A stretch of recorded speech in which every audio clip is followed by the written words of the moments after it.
Okay, let's see if we can't film this before I literally melt. This is one of the hottest rooms in my house. Most of the time, I don't have the windows open when I film because I used to use a room mic. Now that I'm using these wireless mics, I'm trying it with the windows open. I hope that outside noise doesn't encroach, but truly, I don't think myself or my poor phone will make it all the way through a podcast without it. So we're going to have to see how it goes.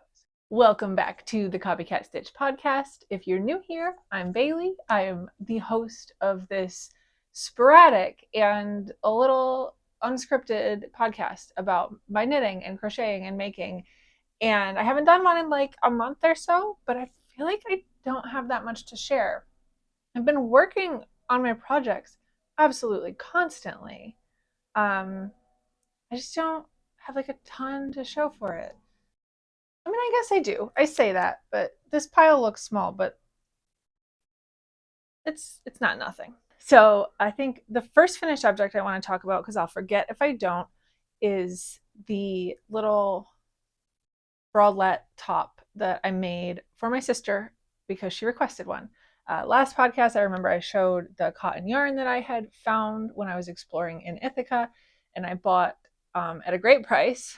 I think they were like $3 a ball for this like 100% cotton yarn that worked out perfectly for this top I made her. I vaguely remember having the realization while I was filming that like, oh, I'm going to see her in 2 days. I should probably like start this top. So I did right after I finished filming, and I did in fact finish it on time to give it to her when I saw her for brunch 2 days later. She liked it, and I'm glad that it was off my to-do list. It was a nice quick little palette cleanser project because like I said, it was really quick, not because I'm particularly quick at crocheting, but because it was like a very small garment. I used this pattern that I don't remember the name of as a base pattern, but I had to heavily modify it. I will say that it's a pattern that's written as kind of like a made to measure thing, and it doesn't have sizes, and it's a free pattern, so I mean there's no ground to really critique it because it's just a person that was trying to share what they did in case others wanted to replicate it. But it is presented as a proper pattern that is made to measure, and the person that wrote it, I'm sure, did not actually consider how to scale it up, I guess is what I'm trying to say. I've used other patterns that have started with a starting chain that goes from the peak of the breast all the way down to the band, and that kind of dictates that dimension of the cup that you're making. And I think this person didn't realize the variability of that and wrote the entire pattern around their own measurement there, which made it difficult to scale. And I did have to like start and frog and start again and kind of trial and error it a few times, with the added challenge of not having my sister present to measure on and to just kind of like estimate based on what I know her bra size to be. So I think it worked out, but just saying, if you're following my links to the Ravelry and going to that pattern, like proceed with caution. It will require some math, and certainly if you have a larger bust, it like skip that one because it really doesn't take into account different body types. Let's talk about my Calad shirt. When last we spoke, I insisted I needed to solve the problem of having run out of yarn far before I finished crocheting, and I didn't want to buy more, and it was hand dyed from a local dyer, so they probably wouldn't have more. When I went to my local yarn store, when I filmed my Fiber Trail Syracuse video, I did notice that they had it. I also noticed that even seeing it in the store, I could tell it was a very different dye lot from the one I had at home. Like it was noticeable through time and space that this is not quite going to match what I have. It looked very pale to me compared to the skeins I had previously bought. The longer I thought about it, I was straining over the idea because I've already spent X amount of dollars on this top, like in buying 3 skeins of yarn, and I didn't intend for this to be a 4 skein project, which to me is a large amount of money to spend on a shirt, especially one this rather stylized that you won't be able to wear that frequently because it's kind of distinctive.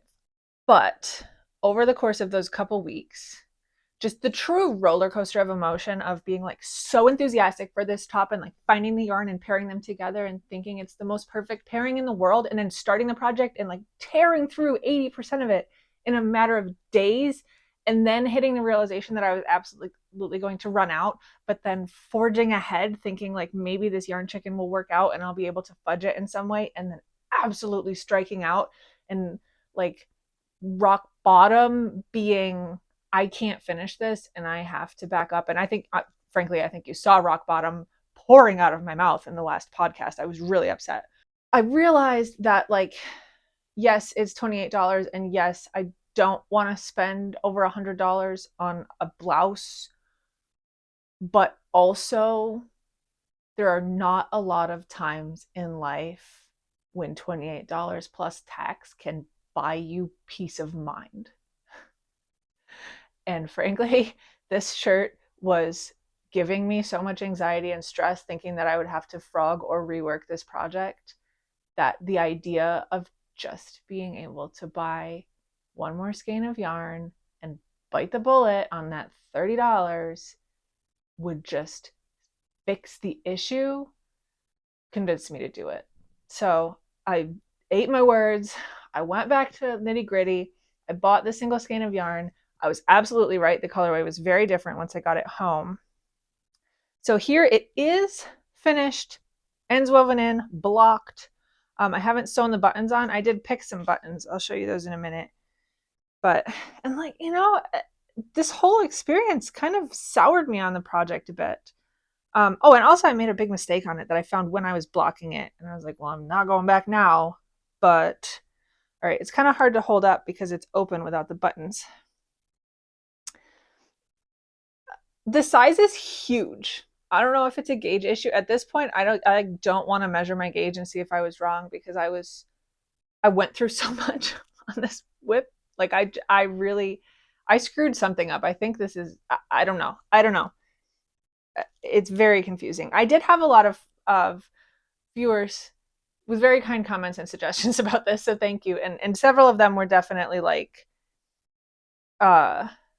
asking about yardage and did I mix up meters versus yards, and I didn't. And I think that what I didn't get into on the last video was that the designer for this didn't actually include meterage or yardage estimates in the pattern. What they did was lay out the measurements for the sizes, and then they said, if you want to know how much it'll use, I included this separate document that tells you exactly how much all of my testers used when they made these various sizes. And some sizes had 2, 3, 4 testers that all gave the example of how much they used. The size I made, incidentally, only had 1 tester in that document. So I was basing all of this on, like, all of my calculations on the premise that that 1 tester had correctly measured and reported their own yarn usage. So it could have been that person. It could have been the local dyer, maybe. I mean, like, I think that's unlikely because the dyers get that information from the company they buy the base yarn from usually. So it was either the tester for this pattern that reported back, or my own gauge, or I certainly messed something up. I don't think what I messed up was enough to cause that much yardage discrepancy. But the pattern isn't centered. And it doesn't make sense because it's 2 symmetrical panels that you make. Like, the construction for this is, I mean, you can see the stripes are vertical. And I talked about last time about how this is what I like about this top, the verticality and the fact that it leverages the crochet stitch as a design element. So you know, it's super hard to see like this because it's folded over, but this is all one big panel. So you make the side that goes all the way over to the back and make 2 of those that are a mirror image, and then seam up the center back. And you have to pay close attention because there's a lot of changes in width. There's the sleeves. There's a lot of little nuance to it. And apparently I didn't. I don't know if you can see this. Can you see where the seam is? Can you see where the center of the collar is? Because they are not in the same spot. When I was finishing up my 2 panels, of course, when I brought home the new yarn, I actually had to like frog and redo some parts of this because I had tried to fudge elements of it to stretch my yarn, but I remembered what those were, so I undid those and redid them with the correct to pattern. And when I finished, I noticed that this is where you start, is in the center back for both panels. And one of them had 3 rows of double crochet, or maybe treble crochet, whatever, 3 rows, and then one of them had 1 row. And I looked in the pattern and it was supposed to be 2 rows. And I was like, I must have done 3 by accident when I did the first panel, and then when I was doing the second panel, just decided to compensate by doing 1. So that's how I like wrote it off, because before I seamed them together, I could have added more rows to make it even. But for some reason, I was convinced that it would just be fine if the seam was slightly off center. But once I like folded it over and started to add the color and everything, I realized that the seam wasn't off center. Like the seam is in the center, but it shouldn't be, if that makes sense. It should be off center because it should be theoretically between these rows. That should be the center of the neck, but this is the center. I don't know. This has twisted my mind into all sorts of mess, and I'm rambling about it. I screwed this up somehow. I don't think I screwed it up enough that, maybe I'll put it on. I don't think I've screwed it up enough that like I won't wear it, or it'll be noticeable if I was wearing it. And truly the only reason I haven't worn it is because I have been too lazy to sew the buttons on, which is a shame because I tore through this project. And then all the ups and downs. Like I did block it. Maybe I need to block it again because these little collar bits keep curling in. It's difficult. I do love it, but it is much larger than I anticipated. It is much larger than my size was supposed to be in the pattern. So I don't know. I made all sorts of mistakes on this, probably because I was like hot off the line, super excited to get going on this, and I really screwed it up. I don't know if you can see, to me, when I look for it, it's obvious. Probably to someone who's not looking for it, they wouldn't notice, but there is a distinct difference. The new yarn, which you can see around the edge, is drastically lighter than the first row. I have no idea if it'll show up on camera. The whole collar is the new yarn, and this is the old yarn. So it is a quite different batch, but not the worst thing. These are the buttons that I found digging through my stash. I dug through and found these afterwards. I didn't even know I had them the whole time, but I think they're perfect. They're like the exact color and tone to just fit and blend in. Oh, this top's full of holes and it's still super hot in this weather. I mean, it is, I think it's a wool bamboo blend. I don't know. It'll be nice. I gotta cool off about it.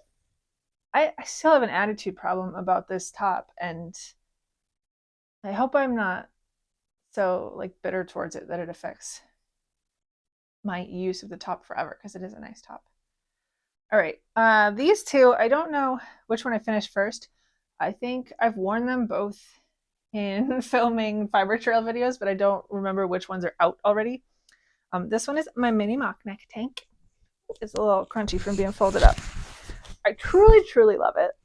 I think I mentioned in the video that like I found off one night and decided to wear it the next day spontaneously and loved it. I didn't even have to block it. It is 100% cotton. It is hand spun hope. It's really nice. I truly thought that because it's hand spun, it would be more thick and thin than it was. It kind of pooled in odd ways. Not that it's a bad thing, but is this the front or the back? Have I been showing you? I've been showing you the back. Sorry. This is the front. And weirdly, let me try to get it on my arm to show you what I'm talking about. Like from the neck to about here, all of this is a very consistent, probably sport weight, fingering weight yarn. And then it does get into the thick and thin hand spun, and it's like there's a band of texture right across the bust, which is really unfortunate. And then for the rest of it, there are huge swaths of very consistent yarn again. So I kind of thought there would be more texture to it, and it kind of is like texture pooling in an odd way. Not that it'll discourage me from wearing it. It's extremely comfortable because it's very soft. It's very breathable. I love the pattern. I know that the pattern was written for wool, so it's meant to be a closer fitting, more like stretchy garment. And this one kind of just gaps out around my body, but I think it's really flattering and I like it as it is. But that said, as soon as I finished this one, I was like, I want to make another one in wool because I want to make one that does have that springiness and stretchiness. And I started one, and I'll show it to you in a little while. But if you saw that most recent Fiber Trail video I released was the Finger Lakes one. I bought the yarn in that one. And any yarn that I purchased in those Fiber Trail videos, I'm not going to show on the podcast because I feel like that's super redundant for me and for you. I talk about them in detail in those videos. If you haven't seen them, I'm making a whole separate playlist of them. I'm having a lot of fun exploring New York State and going to a bunch of yarn stores. And I did notice that they haven't gotten as much traction on YouTube as the podcast or some of my other videos have. So if you're interested and you haven't seen them, please go check them out. I'm putting a lot of work into them and I'm enjoying it, but I wish more people were actually getting to see my finished work. This one is the Sagebrush Tank. This is a free pattern, and it's one of those free patterns that I think should probably be a paid pattern. They did a really, really good job with it, and as I was making it, I wasn't quite sure, but then after I got to the end, when we do all the finishing touches, I was very impressed with it, and I really like it, and I like the way it fits and everything. And it's a nice, really very modest neckline, so it's one that I even feel comfortable like wearing to the office, like with something over it. But it's another really simple crochet. Again, vertical side to side. You make two symmetrical front and back panels. That this one you really had to pay attention because it's like you start on the side and then you have to increase so many, and so it's like 3D printing. Like, and then it's all the way up for the strap, and then you decrease a few for the neckline, and then you start increasing it. Like, no, very few of the rows in this are the same amount of stitches as the last, which just means you have to kind of think about it a little more than a lot of projects, but it is very straightforward. And I love this like budget Black Friday Hobie cotton. I really do. Very comfy. Glad I made it. I recommend that pattern a lot. I also just finished this one. It's not blocked. I finished it today. I truly meant to film this podcast earlier in the day, but I was like caught up working on this and I didn't want to stop, and all I had to do was half a sleeve, so I finished it. This, I don't even think I had started this last time we talked. I hadn't, because I started it for the 4th of July weekend because I was afraid I wouldn't have anything to work on when our guests were here. That's like mindless enough. So I was like, fingering weight t-shirt it is. This is the Moonset tee by Ozetta, which I know has been a popular pattern lately, but I just keep seeing it. And it was very kindly gifted to me by a viewer. So thank you so much. I believe Anne is your name. I very much appreciate it. And she just happened to gift it to me shortly after I had purchased this yarn, again in a Fiber Trail video. I think I purchased this in the Syracuse Fiber Trail video also, and it just kind of lined up. I thought that would actually make a really nice t-shirt. I bought this fingering weight yarn thinking I would hold it double to do something quicker, but then it struck me and I ran with it, and then I really enjoyed it, and I mean made a whole fingering weight t-shirt, which is not small, it's oversized, in a couple weeks because it was really fun. If I remembered this yarn, which is from Kramer yarn, I don't remember what it's called. I have a partial skein here. Sock and Sock. It is the color with faded denim, and it's 44% cotton, 43% acrylic, 13 nylon. So I honestly, it came out really nice. It's like I've never worked with a cotton sock blend before, but I think it works well for a summer t-shirt. Obviously this is not blocked yet. I just finished it earlier today. I don't know if you can see the hem is very much curling up. The sleeves are curling a little. There's an I-cord bind off on all of them, which I think if it stops curling will look really nice and polished. But gotta get that one blocked. I do think I would like to wear that sooner rather than later. There's a lot of really lovely design details on this one, and I think this is going to be a favorite. All right, that wasn't nothing. I mean, obviously I also worked on other things. I also worked on ongoing blanket projects I have, my like scrappy granny blanket. I've been accruing mini skeins as I go to all these yarn stores and adding those in. I have the gift blanket I'm working on as a Christmas gift that I've slowly been working on. That one is a temperature blanket that runs from, or will run from Labor Day of last year to Labor Day of this year, which was a wedding date to a first anniversary. I think last I knew I was through mid-December. So I'm like a third of the way through it. I'm quite behind. I was hoping to finish that one by the end of September, which I think is still an option. I actually do enjoy working on that one. It's just, you know, Tunisian crochet, and it's just the color changes, and I have been changing the stitch pattern for every month, which is starting to come along. I will show you a status update of that one at some point. I know I haven't started it since it was like a little sliver of a blanket. It's not as fun to work on in the summertime. It's 100% wool, and it's like not super wash. It's woolly wool, and it's hard to motivate myself to do too much of that now, but I know I should, because like if I expect to finish that one before I'm in like full Christmas present making mode in October, November, I really need to get a head start on that one and not get super behind on it. But I don't know. Like I said, it's too warm. Here's what I have been working on. There's a lot. Let's talk about the Amadeo cardigan, because this one, I don't know if you remember a previous podcast, I'll dig up the clip, where I held up the back panel, the finished back panel of my Amadeo cardigan, and questioned whether it was symmetrical or not. So this is the back panel.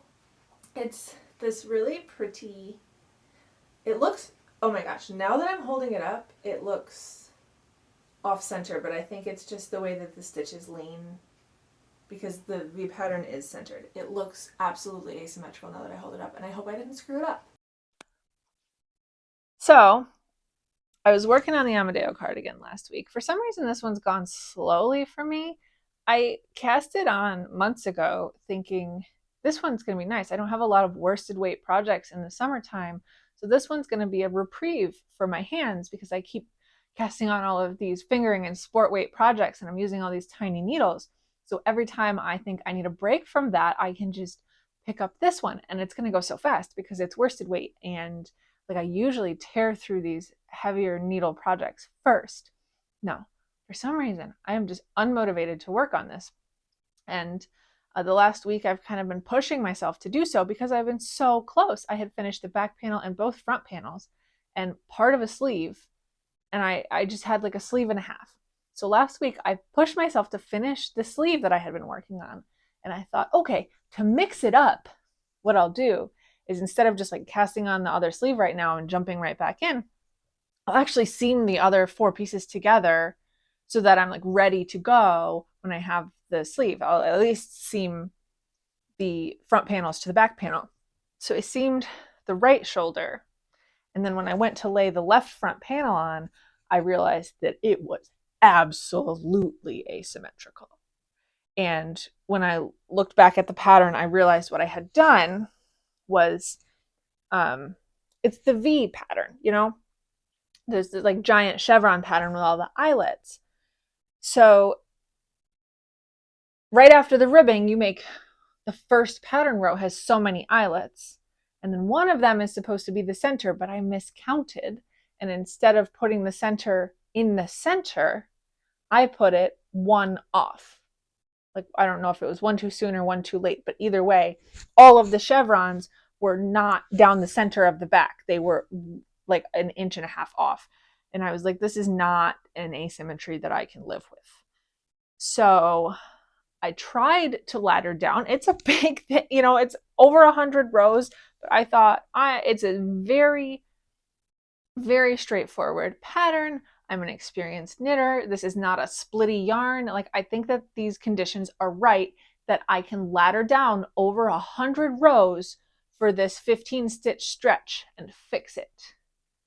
But I couldn't, due to the nature of the stitch pattern, because every time you do the eyelet detail, you also do a decrease.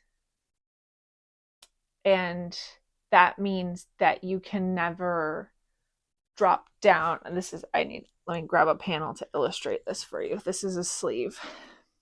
I was trying to drop down all the way to the ribbing.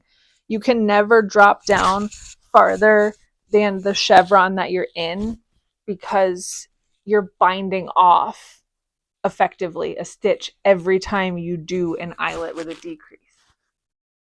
It wasn't physically possible.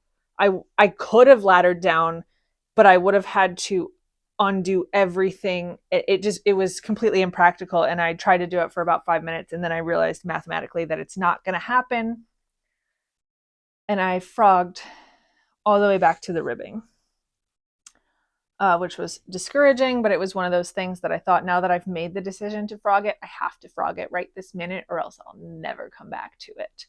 So I did, and I picked up my stitches and I started again. So this cardigan is less finished than it was last time you saw it, but I guess in a way it's progressed closer to being correct. I've been picking this up occasionally, this whole thing did not motivate me to work on it much more, but I would like it to be done. This is one of my longest standing projects at this point. So it is what it is. I keep screwing up this summer. All right. I haven't done much on this. I think I've maybe done like 2 or 3 rows since you last saw my Fossil Frenzy tee. I finished the sleeve. I think I had like half a sleeve last time and it was in a weird spot. I finished the sleeve. I love this yarn. It feels so nice. I want this shirt so badly, but I never have the attention span to do a color work chart like this. I don't know how people do this. Like, it's such a big chart because it's repeated for the front and the back, but it's like such a large chart that it's multiple printer pages of design that you have to repeat for one repeat, and you need to do 2 to go all the way around. And it's just, I don't know, it's just so much brain power. I love knitting, but I love knitting because most of the time I don't have to use my brain, and I just think this is going to be so hard for me to get through. But every time I touch it, I'm like, oh, I want to do it. I want to finish it. But I also don't want to think about it so much. It's going to be really cool when I do, though. This episode is just me sitting around making excuses for why I'm not doing what I should be, or what I think I should be. I don't know. Here's my new mini mock neck tank. Very polished. Not to like pit it against my other mini mock neck tank, but like I love them both for who they are. But I can tell, like I do love the stretchy, woolly, very polished, even texture of these stitches. And it's, I don't know how it's showing up. It's a blue yarn. It's very navy blue, very pretty. It's a Cascade Heritage sock, I think. I really like it. I haven't done the neckline yet. My inclination for patterns like this, and this is what I did the last time I made the exact same pattern, and I'll do again here, is I know that this pattern takes about 1.5 skeins of yarn. So what I do is just knit in the round. Ooh, let me just throw that on the ground. Oh my gosh. I'll just knit in the round until the first hank is gone, and then once I don't have that hanging off the other end, I'll pick up and do the neckline and then rejoin and finish the body. I only cast this on, let me just make more excuses real quick. because I knew we were going to the movies. Because we went to see Oppenheimer on this past Thursday, whatever the first day you could see it, the 20th. I didn't at that time have a knitting project that I knew I could just do stockinette for 3 hours in the dark and not have to pay attention, because I had a couple that are just stockinette, but I thought truly if I just do it for 3 hours, I might just make it too long. So I cast this on earlier in the week because I had already done the pattern. I had a good idea of how long it would take me to get to join in the round. And I got to just that point where I could start stockinette indiscriminately. And that's what I did. And I brought it to the movie, and I had Instagram stories about it, but I did several inches in that movie. It's a long movie.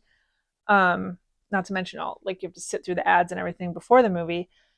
And then I had a coffee date with a friend yesterday. So I took it to that too. And it's always nice to just have like the most mindless knitting possible for those kind of situations, to just let muscle memory take the wheel and not have to think about it, but like still be knitting. That's the best.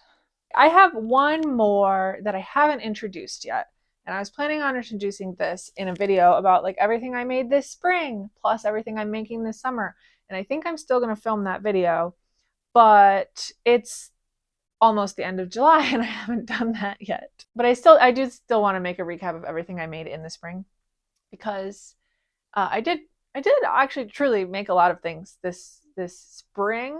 I mean, if I call spring like April, May, June, I made a lot. I mean, June isn't spring, but kind of most of it is technically, right? I am taking a vacation with my mom in August. At the end of August, we are going on a cruise together, which I'm super, super excited for.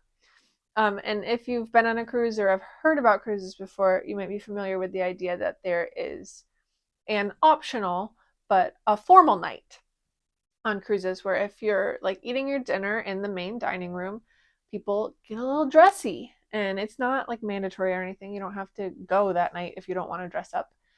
But I thought, I kind of do. And this one crochet pattern kept popping up on Instagram and getting my attention. It's called the Lily Gown. It's written by Madeline Golding. And it kept coming up, and it kept capturing my creativity, And at one point I was at Joann Fabrics and I saw some yarn that I thought would work, and I bought it. And I didn't buy nearly enough, but I bought more later.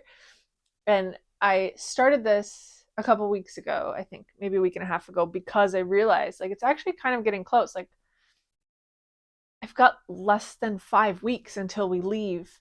And if I'm going to crochet a gown, like a literal gown, I got to get started. Plus I have a couple other like sewing projects that I told myself I was going to do before we went on the cruise. That I'm going to talk about in the everything I'm making this summer video, now that summer's half over, whatever. But I will show you the crochet portion of this gown. So I don't know if you've seen the Lily gown, but it's really pretty. And this is, oh my gosh, right now it's like a skater dress, which is not what I'm going for. But as I add length, honestly, can you even, it doesn't show up well here. But I'm sure you can see the pictures of the Lily gown by the designer. It's so pretty. It works out really, really quick at first. And I think I made the entire bodice and started to the skirt and got like this far on the entire thing in like a day. And then once you start the skirt, the circumference is huge. And it takes a long time. But I will say that this pattern, it's a pricier pattern as PDF patterns go. I think it was $17, but I think that's because it was like 15 euros or 15 British pounds. It was a different currency initially. But it cost me 17 US dollars. And I was skeptical because it is a made to measure pattern where there's not sizes. It doesn't really give you an estimate of how much yarn you'll need, which is why I didn't buy enough the first time around. This is truly a great example of what a made to measure pattern should be. I love the way it's written. I'm super, super impressed with how well this has worked. And of course, this, to a degree, the stretchiness of the yarn and the stitch pattern, like it doesn't have to fit perfectly because the weight of the skirt, if it's a little oversized, is going to snug it into place. But every time I've tried it on, I've just been so impressed with how it fits and how much it looks like the designer's version. She did a really good job of explaining and thinking through scaling this up, at least to my size. I can't speak to sizes, extremely smaller or larger than mine because I haven't made them. But in my experience, the degree of thought put into how to scale all the different parts of the body is very thoughtful and like super customizable. And I really am enjoying it. The yarn that I'm using are these cones, because I thought if it's like this super open crochet lace pattern and I'm making it out of cotton yarn, it's not easy to hide ends in a fabric like that. So I want to have as few ends as possible. So I initially bought 2 of these cones from Joann Fabrics when I saw them. I later bought 2 more on Joann.com when I realized that I was running low and I was probably going to need a 3rd cone, but they were on a really good sale. And I thought I'll just get 2 just to be certain. And I think for sure I'm going to need 3. I might dip into the 4th one. It is a 70% recycled cotton, 30% recycled polyester. It's heavy, but I think that actually lends well to this pattern. The skirt, for most of it, like from about the waist to the knees, the skirt is rather dense, and then the stitch pattern turns into like a more open, lightweight mesh. So it's not going to be like so heavy. But it is heavy enough to pull down and like make it like a pretty form-fitting gown without having to do so much fitting, I guess. I don't know, like to think of how much work it would be to like sew a bodice that fit this well out of panels of fabric. Like this is like the amount of work that I'm willing to put in. That said, I do plan on making a slip dress to go underneath it, like a very simple one. And I bought fabric for that. I'll talk about that when I do my upcoming video that I keep teasing, because I've got other things that I want to sew and create before I go on my vacations in a couple months. I'll save that to talk about there. But I do plan on sewing a slip dress to go under it because it is just like a mesh open work lace dress. But it's really pretty. I'm super happy with the pattern. Highly recommend this pattern. And I can't wait to finish that one up and see what it looks like. Well, thank you for joining me today. I did not melt like the Wicked Witch of the West. I hope my microphone continued working the whole time and you can't hear all the crickets and helicopters and children and lawnmowers and stuff that are going on outside. I had a lot more to talk about than I thought I did, which I think is always the case, but it seems small until you start unpacking it, I guess. If you're new around here, I hope you enjoyed the video. I hope you'll consider subscribing and coming back for future podcasts and my other video content that I have coming out all the time. So as always, thank you for joining me. I'm happy you came today, and I can't wait to see you next time. Bye.